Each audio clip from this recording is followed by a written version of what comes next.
Hello Physical Fiends, it is Jordan here with another Worth a Purchase where I play a game for a short amount of time to see if I would buy it myself. Today, I'm taking a look at R-Type Dimensions 3. It's out digitally right now, but this is Physical Paradise and I only care about games with physical releases, and this will have one, but it's also very complicated. I've popped links in the description and pinned comment where you can find them, but I will explain it all later in the video after I've talked about the game itself.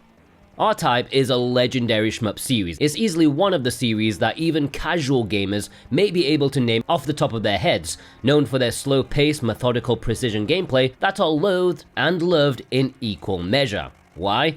Well, this is one of the most brutally difficult shmups of all time. The amount of things this game expects from the player is ridiculous. The slow scrolling puts you in a false sense of security. Sure, normal enemies are fine to deal with, but the kind of things it throws at you, it is absolutely vindictive. R-Type 3 is less a game about skill and more about memorization. This is not a pick up and play title. It is a game of trial and error, usually making the same error like 8 times in a row before you slap yourself in the face and tell you don't do that again, but then you do it again for the 9th time, but the 10th time you will have learned. And boy, when you squeeze past that really difficult part and you get to the next checkpoint, you feel so good. And that's what sets the third game apart from its equally crushing earlier entries, is that there are checkpoints, and they are fairly generous.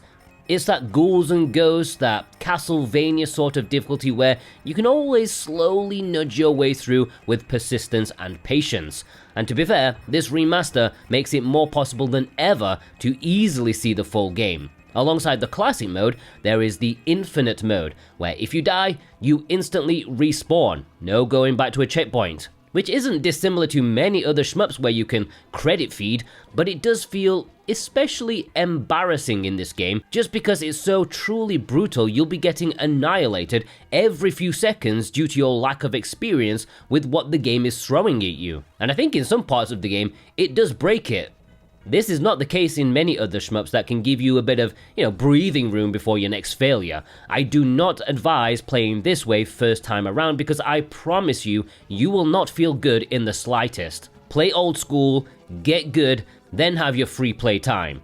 This remaster also adds in fancy 3D visuals that can be switched on and off on the fly. I think it looks good. However, I will admit, even though it is a big selling point of a mid-price game rather than just a $7 ROM of the original, I do think it makes the game more difficult to play, if you can even imagine that. Not only because the collision seems to be tied to the original pixel sprites, which don't 100% match the 3D, it can make the hitboxes seem a little out. Plus, it's harder to see certain enemy bullets.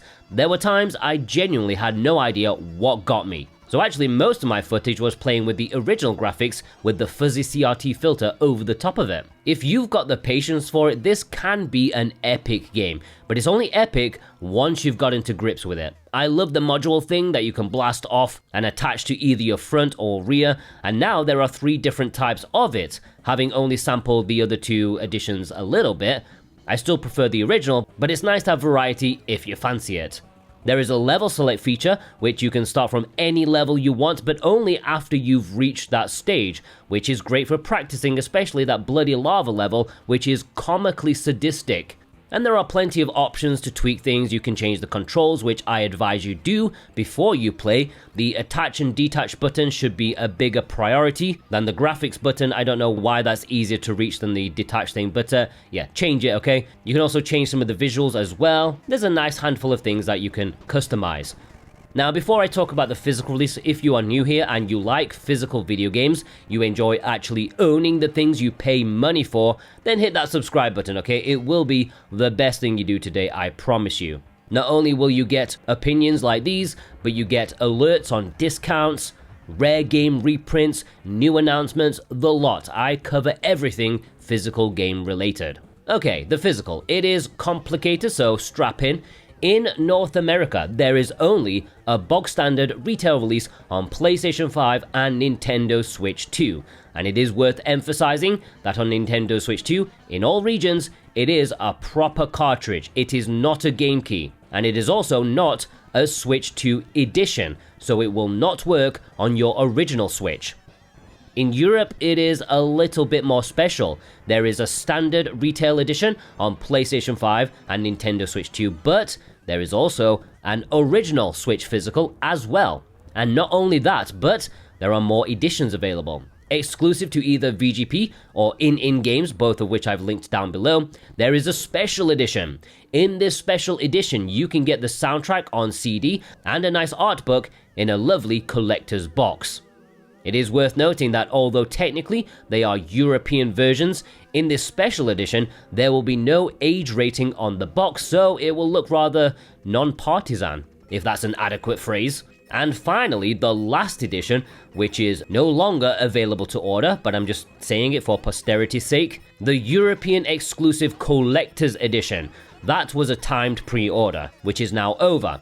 It came with the special edition contents, alongside some fancier box art, loads of art prints, and the big showpiece, a figurine. Again, this is no longer available.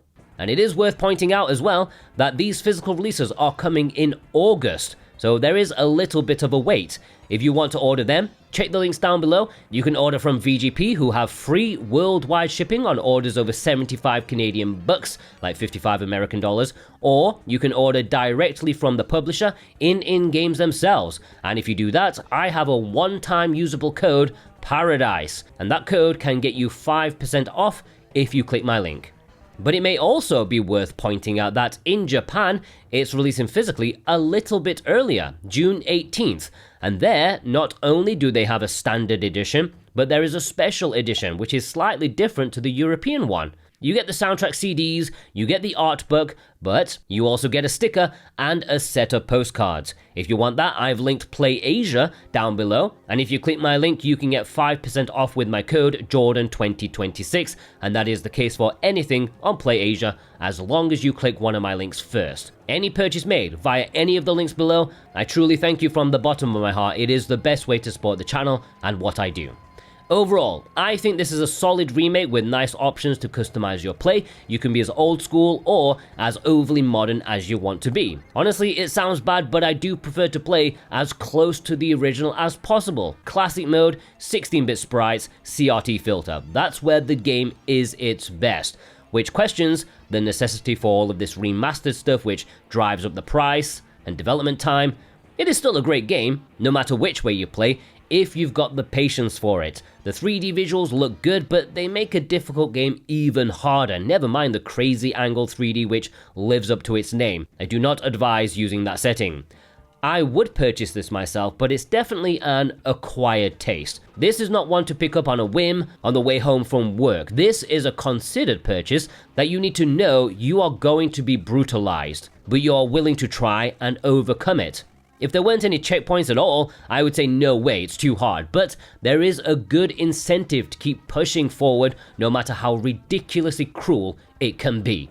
How about you? Are you planning on picking this up digitally or physically? Let me know in the comments below. If you want to purchase this physically, please do so with the links in the description. I thank you ever so much, and I hope you all have a fantastic day.